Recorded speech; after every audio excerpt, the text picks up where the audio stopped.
আগামীতে মানুষের ভোটের অধিকারের পক্ষে জীবনের বিনিময়ে হলে আমরা দাঁড়িয়ে যাব ইনশাআল্লাহ। যারা এখন ক্ষমতায় আছেন তারা বলেছেন তারা না ভোট দিবেন, তারা না ভোট দিয়েছেন, এইটাই প্রমাণ তারা সংখ্যাগরিষ্ঠ মানুষের ভালোবাসা এবং ভোট পান নাই। বিভিন্ন কায়দায় সেই ভোট নেওয়া হয়েছে। আমরা কায়দাগুলো এবার ভালো করে রপ্ত করেছি, চিনে নিয়েছি। আগামীবার সকল ঘাটে শক্ত পাহাড় আমরা সবাই মিলে দেবো ইনশাআল্লাহ। নারী পুরুষ সবাই মিলে দেব। আমাদের অধিকার আর কাউকে কেড়ে নিতে দেব না। এবার প্রশ্ন করতে পারেন, আপনারা যদি তাই বিশ্বাস করেন তাহলে শপথ নিয়ে আপনারা আবার সংসদে গেলেন কেন? হ্যাঁ, আমরা আপনাদের ভোটের যেটুকু মর্যাদার স্বীকৃতি হয়েছে তার অমর্যাদা আমরা করতে পারি না। আমরা সংসদে গিয়ে আমাদের পক্ষে কথা বলবো না, ইনশাআল্লাহ জনগণের পক্ষে কথা বলবো এবং আপনাদের অধিকার আদায় করে ছাড়ার চেষ্টা করব। কিছু লক্ষণ ভালো, যে কেউ ভালো কাজ করে আমরা তাকে ধন্যবাদ দেব।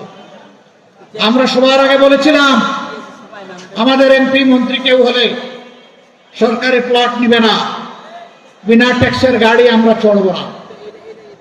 আলহামদুলিল্লাহ আমাদের রাস্তা ধরে সরকারি দল একই ঘোষণা দিয়েছে, তাদের অভিনন্দন। আমরা বলেছিলাম প্রবাসের রেমিটেন্স যোদ্ধারা মারা যাওয়ার পরে তাদের লাশ নিয়ে টানাটানি ঠেলাঠেলি হবে না। আমরা সম্মানের সাথে রাষ্ট্রীয় দায়িত্ব এবং খরচে আমাদের ঘাড়ের উপর তাদের পবিত্র লাশ বাংলাদেশে নিয়ে আসব। বর্তমান সরকার একই ঘোষণা দিয়েছে, তাদেরকে অভিনন্দন। আমরা সরকারকে বলবো মানুষের সবচেয়ে বড় অধিকার ভোটের অধিকার, এটা হরণ করা হয়েছে, আগামীতে এটা যেন হরণ করা না হয়। তারা যদি এইটা হরণের পথ থেকে সরে আসেন আমরা তাদেরকে আরেকবার অভিনন্দন জানাবো। হ্যাঁ, জনগণের ভোটে তারা যদি 100% ভোট পেয়ে নির্বাচিত হয়ে যান তখনও তাদেরকে আমরা অভিনন্দন জানাবো।